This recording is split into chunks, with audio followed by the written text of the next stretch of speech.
Hello, welcome to the incident response station. This is Mise in place for investigations. Basically, if you don't record it, if you don't document it, it doesn't actually happen. This is going to be a real world approach to IR communications in all forms. Right now, in terms of where we are in the incident response lifecycle, this is primarily focused on preparation with a end goal of having what you need at the post-incident activities, and then a little bit of everything else in there. All right, now, mise en place. What does it even mean? This is a culinary phrase, which basically summarizes getting all of the ingredients, getting all of your tools, getting everything that you need in order to make the dish done and right there so that you can just put it all together without having to go and pull out extra salt or more seasoning or another vegetable. It's getting everything in place ahead of time. So that way the actual cooking portion goes as smoothly and as quickly as possible. Now, this is separate from what I would consider general project management and general restaurant management. So this is going to be focused on, for the analyst, for you, what does it mean to get everything situated, get everything laid out ahead of time, so that way an investigation goes as smoothly and as efficiently as possible. All right, preparation, hindsight. But before you can get everything set up, you actually have to know what you need to get set up. What I recommend doing is go through what you normally use on a day-to-day basis, start adding a list, compiling it over time, and then kind of go review it. Group it by incident type, group it by the different tools you kind of need. And hey, if I do a phishing email, I'm going to use these 4 tools. So I'm going to make sure they're all grouped together. I need to make sure that I have access to Active Directory. I need to make sure I have access to the email servers. Getting those checklists together will help you know what you actually need at the start of an incident. So that way you can just get going.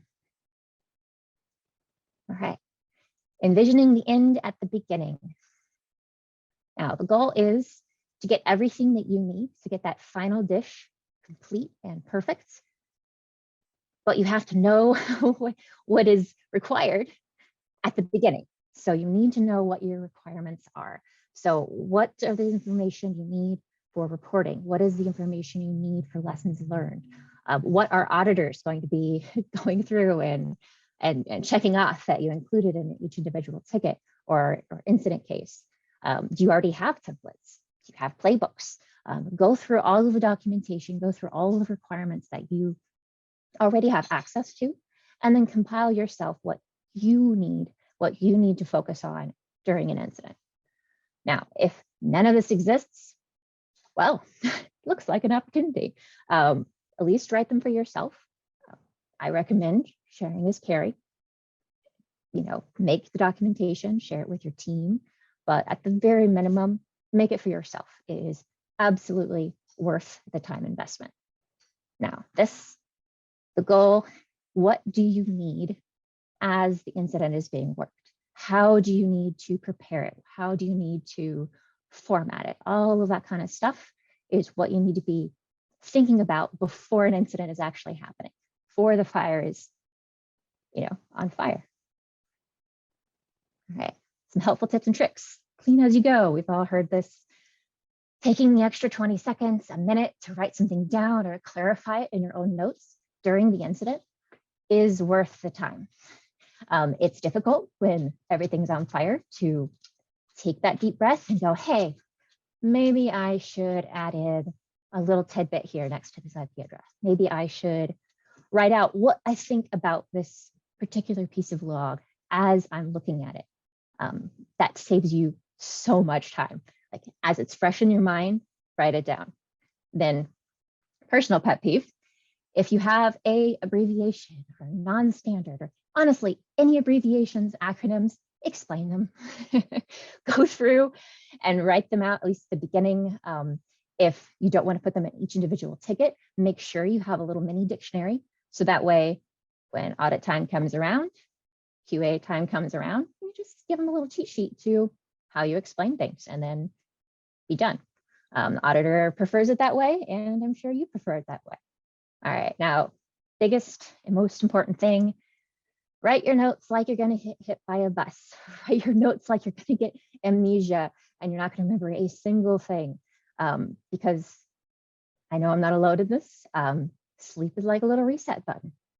Once you go to sleep and it's like, hey, I don't have this fresh in my head anymore. It's not all laid out in my head and this nice, cool visual thing in the back of my mind. I've slept, I've moved on, I'm going on to the next hair on fire incident. Don't memorize what you can document. This is one of my favorite sayings because it's, let the computers do the work. There's search. If you are someone who memorizes everything you get your hands on, power to you. Keep doing it. This is for, the rest of us. All right, looks like you're trying to do things the hard way. Can I help you out there? Short keys, speaking of abbreviations and acronyms, make hotkeys. Go through, hey, I type in, IR, it's going to fill it out and write in incident response. All of those things where you can keep as efficient as you want to keep, but the end result is still the nicer, fuller, human readable version. For short keys, there's tons of different options. I like auto hotkeys. That's the first one that I came into and it just kind of stayed with me. However, there are so many options out there. I mean, so many. Them, your own personal code, and people who have their own personal Python code hotkeys. It's crazy. Now, that gets into clipboard management. We do a ton of copy pasting. It's kind of like when you see someone right click and hit copy and then go to the next page and then right click and click paste again. Nothing wrong with it. But we know Control C, Control V is just faster over time, especially if you're doing things 100 times, it's faster. Now, clipboard management is the next step in that. If you're not already doing that, I highly, highly recommend it because it's typically searchable on top of everything else. And then you can also store screenshots into it as well. The only thing here is you have to make sure you're setting up securely. You don't want to be the reason there's an incident. You want to be the one working the incidents.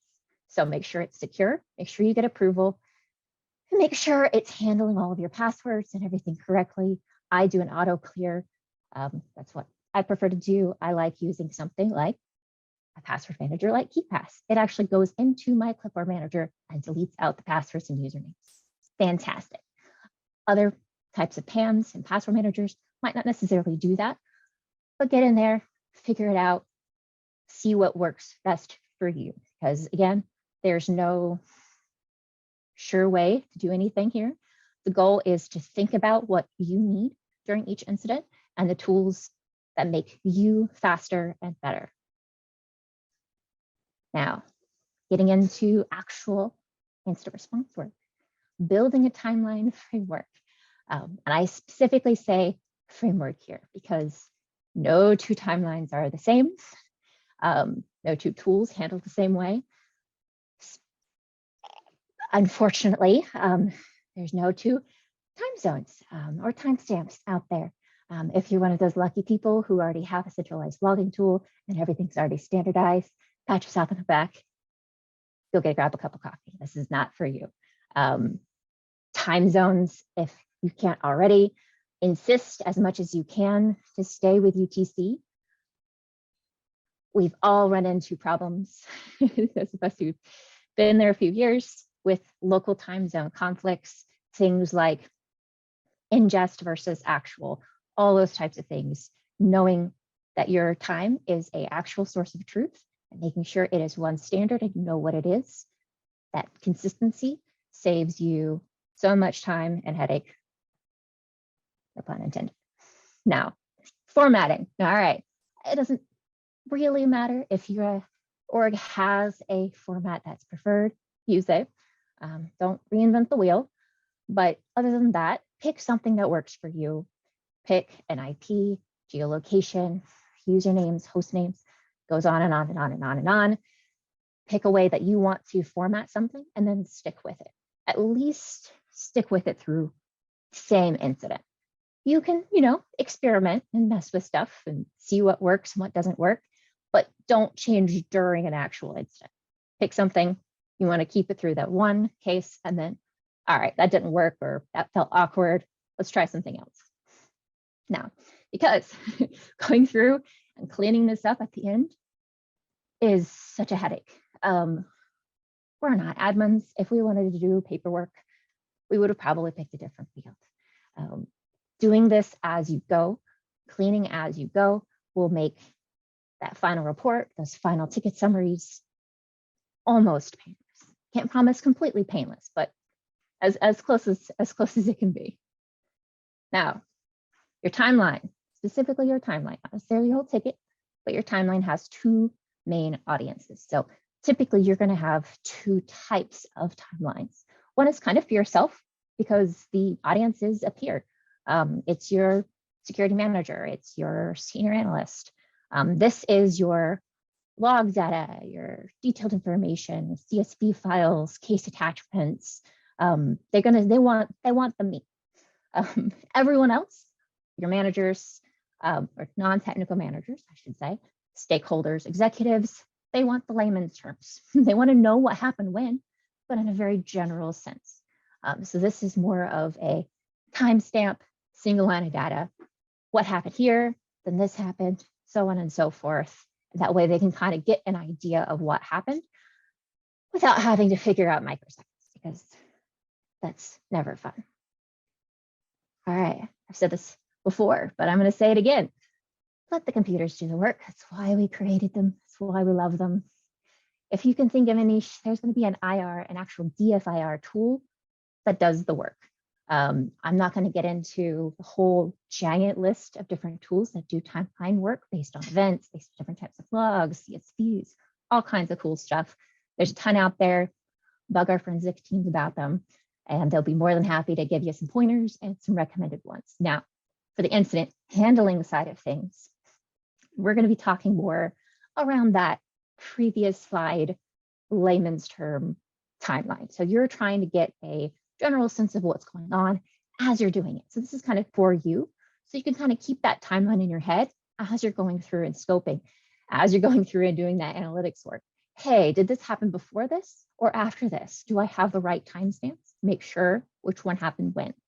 Now, there's nothing wrong with plain text markdown. It works. Can't really sort, filter, but it works. If that's something you want to do, it's going to be a little bit slower, but again, it just works.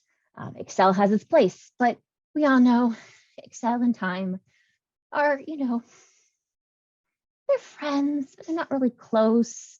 They misinterpret each other entirely too often. But if you can get it to work, it will work for you. There's some more fancy things like Jupyter Notebooks and something like Mise, which is kind of like an embedded Excel spreadsheet into Jupyter Notebooks. Super cool if you're into that kind of templating.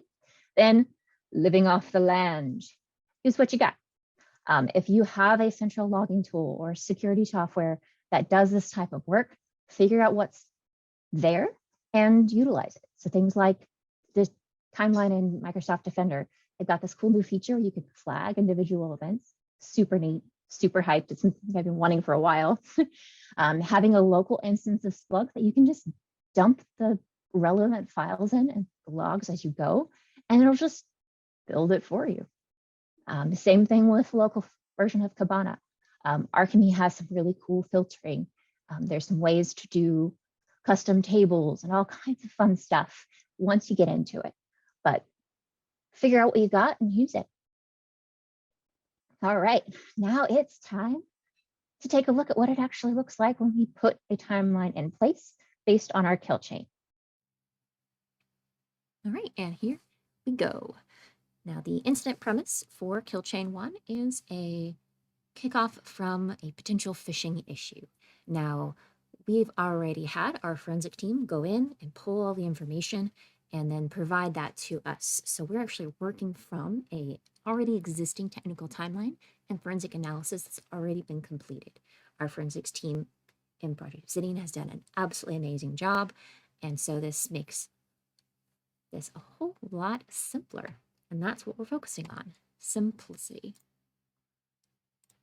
Now, in my incident case template here, I'm going to the timeline outline section, and I'm actually just going to include the markdown from our forensic team of the technical timeline that's already been done.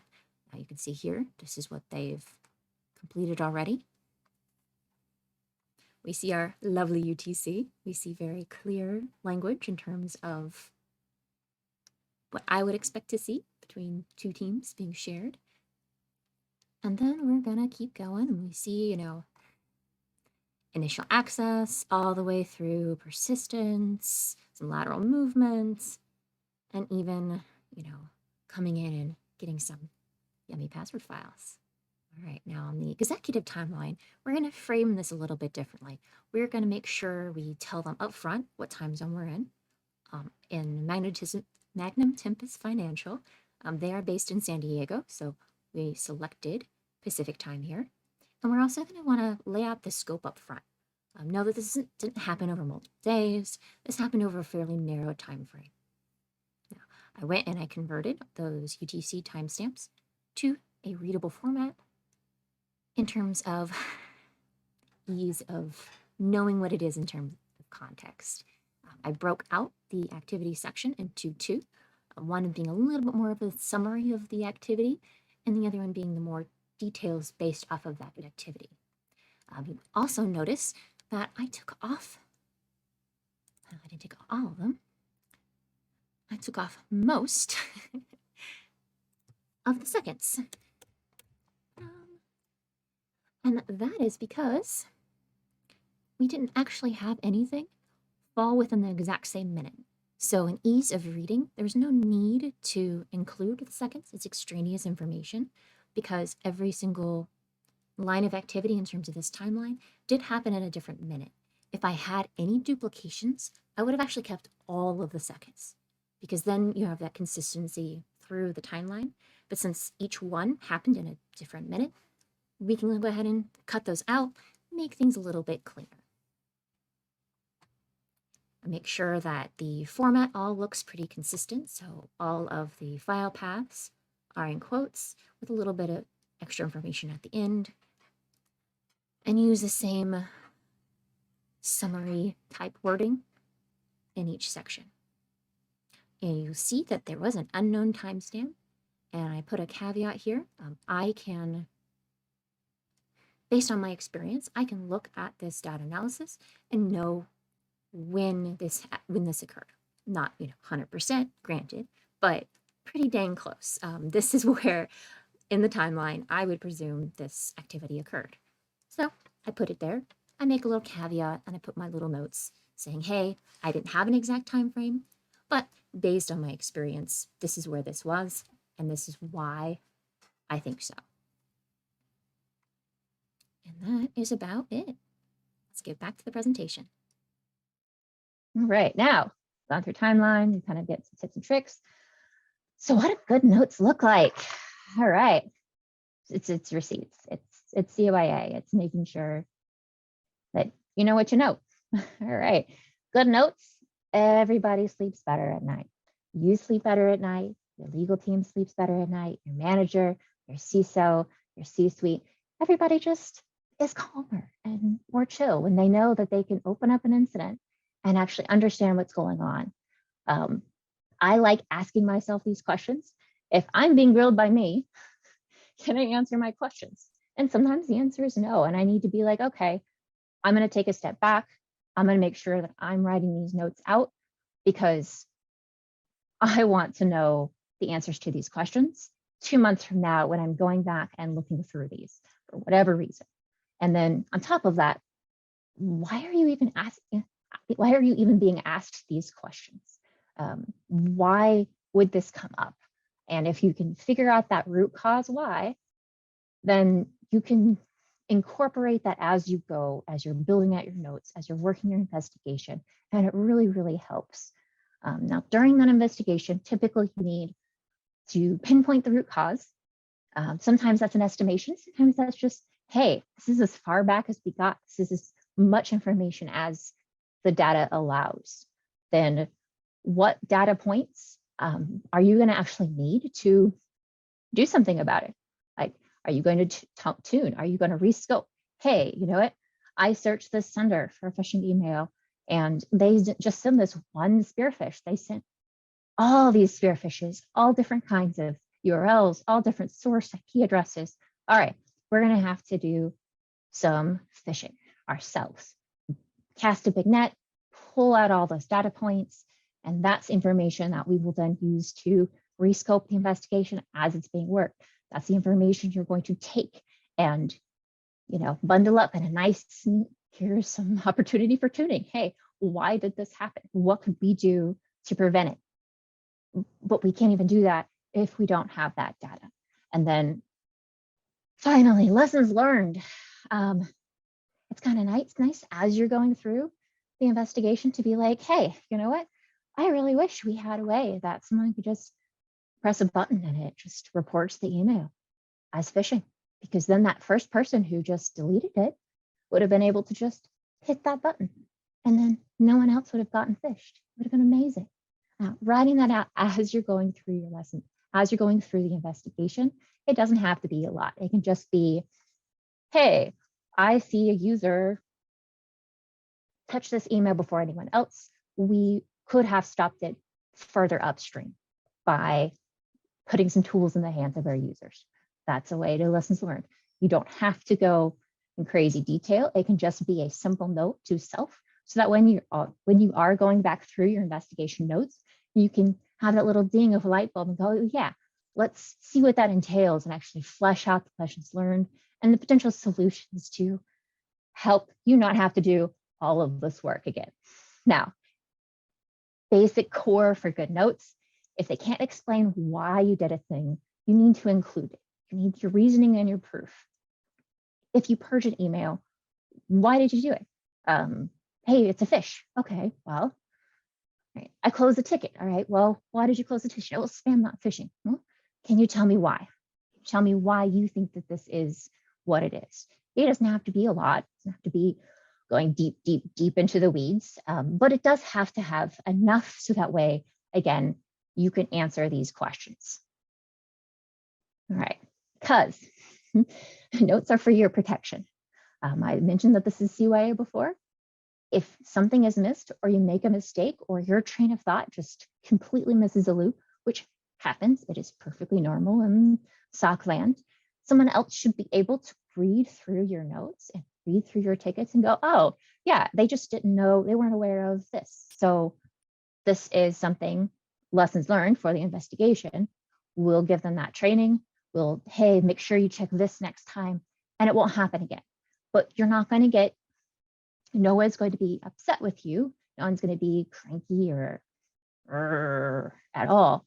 They're just going to go, oh, hey, yeah, I see exactly what you did. Just next time when you get to this stage, you know, make sure you include this. That's it. And you're like, oh, cool. Learn something. You know that I'm not going to do this again. Everybody's happy. And then bringing up audits again. If you're having to pull from memory to answer questions or go through your lovely, lovely rough saved plain text notes, we all have them, notes of shame, you're not going to have a good time. It's going to take a long time. The auditor's going to be mad, sad, schmad, and miserable. You're going to be sad and miserable. It's just not a good time. Make sure your notes are there and thorough, so that way you're not having to stop doing incident work to go and talk to an auditor about an incident that happened 6 months ago. Your notes are your save button, because as you're going through the notes, especially those of us who work, you know, very weird hours or have multiple shifts, or people who have weird off days, or that lovely 24/7, 365, we got some fun split shifts. Your notes are your save button. If you are compiling all of this locally and you're not adding in comments to your ticket or into the actual incident case, and something happens and, you know, an emergency pops up and you're gonna have to go deal with your kid or anything that could possibly happen, someone else is gonna have to go and reinvent the wheel and go through from the last thing that happened that you actually notated and power through it themselves. If you are saving as you go, sometimes they even set a timer on it. Just like, hey, every 10 minutes, I need to go and write a quick blip on what's going on. Different time frames for different severity. You can get pretty fun with it. But the biggest thing is note it as it happens. Because if you are, like this example says, 6 hours into incident response, and you are trying to remember, why did I add this IP address? And it's fifth, and you've been going through hundreds of them, it's not going to be a good time. You're going to have to go back and try and retrace your own steps to figure it out. And it's going to take a lot more time that you could be spending not doing this. All right, now it is time for our next demo. All right, here is demo number 2. This is the same kill chain, same premise. We are just going to go through the analysis reports and cover a little bit of the details on why the decisions were made that they made and why the information is formatted the way it is. Here we are. Now we have a full workstation analysis here. Now this is what is, hey, I have a known indicator. I'm now going to go through this particular device with a fine-tooth comb and find anything related to that or anything that stands out as suspicious or suspect. We have a one piece of many forensic analysis. So this is one of 6, I believe, forensic analysis. And these all get pieced together because to be one greater analysis on the whole kill chain, including all of the persistence and the multiple segues to different hosts and different user accounts. And then we have a quote unquote, just a blank template. This is where I put case notes. This isn't the actual analysis, but this is where I would be putting information as I'm actively running the investigation, as I'm getting asked questions, as I'm completing status updates, as I'm running queries. I'm going to be putting it in some place that I know where each point is and where it's organized and easy to access. Like Jupyter Notebook because of the modularity of it, I would say. But there's tons and tons of different options out there. I think the most that you see from Project Obsidian is going to be a lot of Markdown. And I use Markdown too, just in Jupyter Notebook alongside code as well. Let's go back to the analysis, and here we are. So for this, when you're just going through, and this is basically a single workstation analysis, you're going to have the timeline events based on that one host, and then the conclusion on that host, and any findings that got discovered through it. And so we see all of that in here. Oh, I'm not going to scroll. That's a lot. That's a whole lot. But it includes things like this, like the cyber chef recipe he used in order to decode that.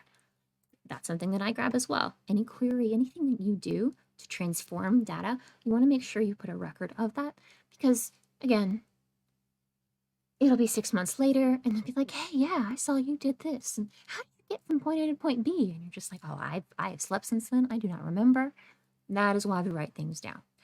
We write things down so that way, if our memories fail us, we have evidence and proof and records of what we did at that particular time. Then this last analysis, this is a really good format. I like this one a whole lot. This one establishes the scope of the analysis first. So the baseline of what you're trying to do, the scope of the host and user, then pulls all the other users associated with it, timeline that we're looking at, the artifact that triggered this analysis in the first place. And then, hey, yeah, what did I actually search on this? I pulled the logs. I looked in the Windows event logs. I went and looked at the Windows system services as well. And I pulled memory forensics. So in terms of what happened here, I know all the places that I checked.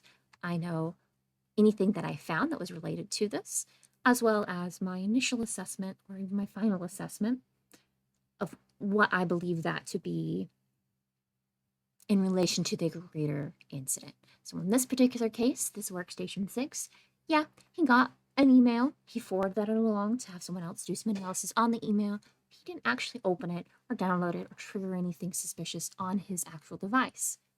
However, we did find something interesting. Through this process, it's discovered this user has a plain text passwords.txt file. So things that pop out at you while you're going through, created or recently updated files, which is, I believe, what this triggered and got this into the eye of our forensic analyst here, which is this password file. This is not something you want to see on somebody's desktop, especially being recently updated, especially being in upper level titles. This particular user is in leadership and also is in IT leadership. So the likelihood of there's something being, very sensitive in this file is high. So this is something you want to kind of either make a note of and then come back to later, or, if you have the time during the incident, you've already put out all the other fires, go in, take a look, just like this, pull the source, pull the extra information. That way, when you're doing the report, this can be added on as a part of the lessons learned or part of the points of interest or solutions, recommendations provided to the client or to the leadership. All right, and that is about that. Let's get back. Color commentary and play-by-play. Now, are you sick of my analogies yet? I love them. It's a way to translate what's happening in my brain to other people. I try to use them. I love this analogy. This is one of my favorite ones. I feel like this is one of the things that sports does really well. I love lovely sports ball, go team, hit the ball, score a goal, things.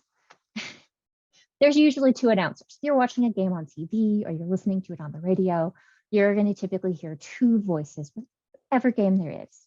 Sometimes there's more. There's always at least two. Now, one of them is considered the play-by-play announcer.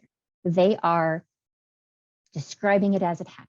If you are not watching the TV, if you're just listening to it, you can actually follow along with them and know what's happening at any one point in time. It's that simple. They are just describing it as it happens, literally what's happening. Now, your other person is our color commentary. Color commentary, I can speak. All right, they're going to provide additional information around the players and the actions. They're going to be doing things like, hey, what is that coaching decision? What's the context around the actions that are actually happening? This person missed a goal, but he had an injury. All those types of things where you're adding additional depth to the actual literal things that are happening as it happens. Now, the reason why they do too is because it works. It's a really effective combination where you have your facts laid out right alongside someone giving you more detail and more personal opinion, or most of the time, expert opinion, call it that. And then you kind of get what you need out of it. You can be both, a newcomer to the game as well as, a super, super intense fan and understand what's happening and get as much or as little from this type of commentary as it's actually happening. It's pretty effective, and there's a reason why it's super, super common. Now, now we apply that to notes. You're going to have your color commentary and you're going to have your play-by-play. Your color commentary, typically, you're going to want to restrict this to just your team. You're not going to want to have this visible outside of your security team or your SOC team or SOC department. It depends on what it is. You know your group best. Make sure it is an internal discussion, but it is important to have it because that color commentary is how we can talk to these different ideas and understand the depth and, okay, this is the why behind this, but it's kind of, we're only like 80% sure. So we're not going to like bring this out to the whole public. We're going to keep this internally, but it's important for especially newer members or people who aren't doing incidents as frequently to have that extra information, because that way they can learn from everyone else's work. It's really, really important. Again, be professional. This isn't color, doesn't mean color in terms of, colorful language. But you include your honest professional opinion. Some tools out there include GIFs and all kinds of fun stuff. But the idea is that you're adding depth to the facts, background, interesting pieces of information. All right, enough on that. Then we get into play-by-play. I want the facts and just the facts. You're going to need neutral tone. We do not want any extra drama. We don't want someone panicking about, some intel tidbit that you included in it. This is the order of events. This is the order of operations of what happened. Here we are. Now, the different types of this typically are status updates, shift reports, pause summaries, and client updates. Now, you're not always going to be doing this depending on your role, but these are the three most common types of external facing communiques. Now, be very, very, very careful that you know who sees what. Make sure you test it. Be sure you know that there's two different types of ticket notes, and one is internal, one is external. Always double check before you post stuff in, because you want to make sure lines are clean and the people who get the information are getting the exact information that they need and nothing more. All right, speaking of, we're all Vulcans here. All right, outward facing notes, no opinions, only facts. We know that something's a breach. We know that something's a compromise. We can tell that someone from Russia logged into this user account. But we have to say that in a correct or proper wording. Otherwise, our good old legal team not going to be too pleased with you. So, unless it is literally your job to make that decision and use the actual words, just don't do it. Use some prefixes. I've got some lovely P's down below. Possible, potential, popped. These are all fun things that some of you might have seen and not understand quite why someone is using this, why someone's qualifying the term compromise or breach.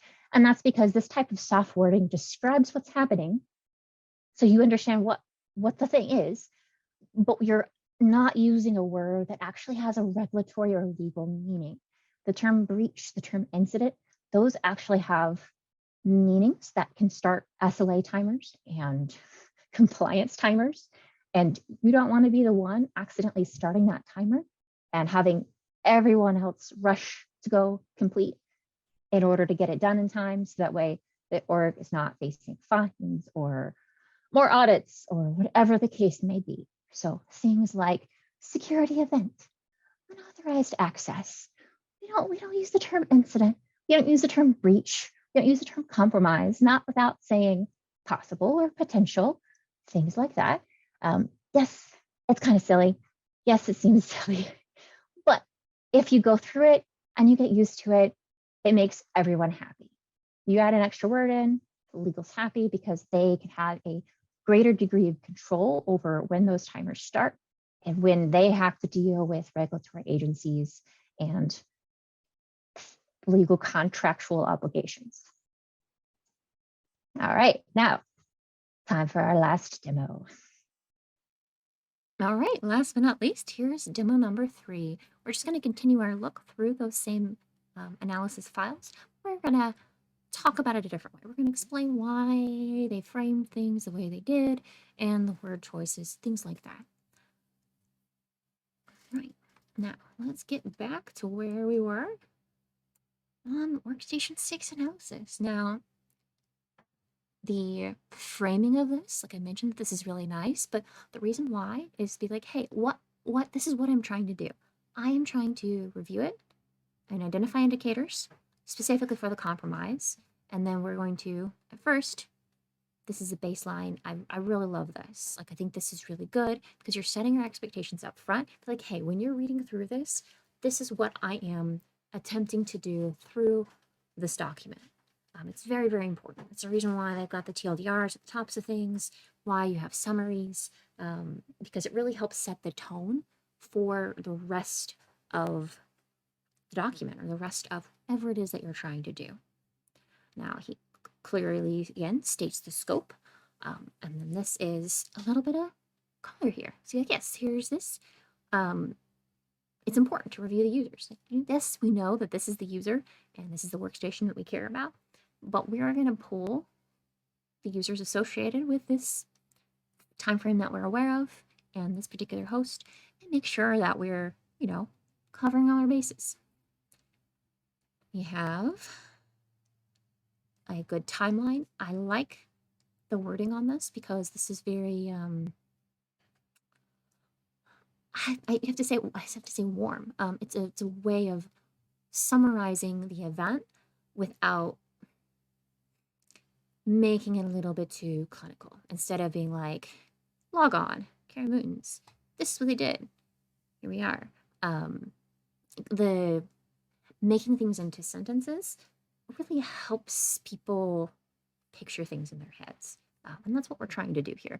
For a timeline, especially a kind of a summary timeline like this one is, you want to be able to read through it and kind of have a picture of in your head of the point A to point B to point C and be able to have that visualization, which is really important. So like emails, hey, what not to do. These are summaries and all of this information. We have those email comms, we have those logs, and those are available to us. But this is that nice summary. Then when we go through each artifact and the properties of those, there's really nothing much to do in terms of color. This is facts, like this is the thing. But when we get into log review, this is when we are doing some interpretation. So hey, we looked at the Windows event logs. There's our insecurity. We see something odd, but it's not that odd, and it's not, we can't link it to the rest of the kill chain. So here's the fact.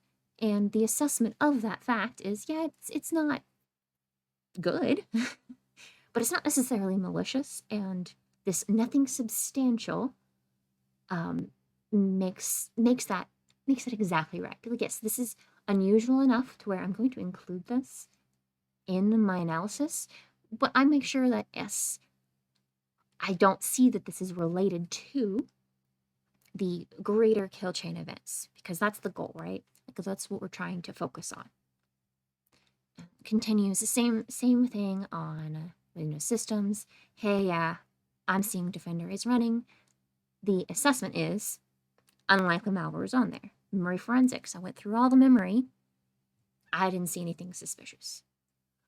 This miscellaneous concern, great wording, by the way. It's not necessarily a security incident itself, but this is definitely something we'd want to include in our notes. Probably maybe like ask your manager, like, hey, while I was going through this, I saw that Brad has a plain text passwords file on his desktop. Just was right there, couldn't not see it.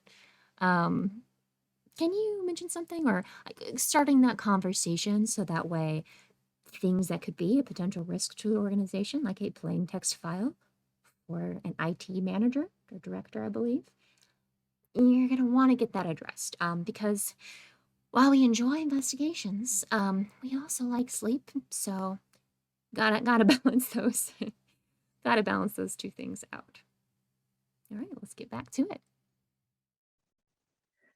And it's all at once. This is the TLDR of everything that I just went over. Preparations and lessons learned are not just for the organization as a whole. An individual analyst can get just as much out of those, if not more, and it will help your work quality. And honestly, it'll just make you less stressed. It'll make you more confident, and you'll feel better overall handling tickets and handling incidents when they happen, because you'll be prepared. You'll feel like you actually somewhat know what you're doing when everything's on fire. It's great. These mise in place kind of self checklists can help you identify all of the stuff you need ahead of time, so that way you can address those gaps before they become blockers during an actual incident. And then UTC is best time, always. Best girl UTC is the best.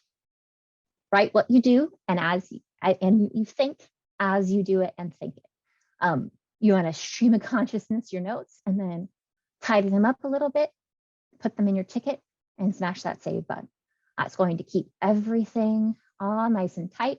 And then if you need to actually hand off an incident, you're not spending an hour trying to summarize your notes or go through everything and hand it off to the next person. It's already there. You're like, oh yeah, no, let me just finish this last little segment and hop that in. Now, of course, be nice to your legal team and they will be nice back. I promise. They're not scary. They're super chill people. They just have an entirely different set of, what's the term? Obligations. There we are. Obligations than what we are focused on. And if we can make them happy, they will then have our back when the time comes. And it's very handy, I assure you. Okay. References. Only had the one from Mise from Wikipedia. And we're done. I want to thank you for listening to my recording on note-taking. I'm impressed that you made it this far. It's kind of a boring topic. It's kind of everywhere though, and I feel like it's super, super important.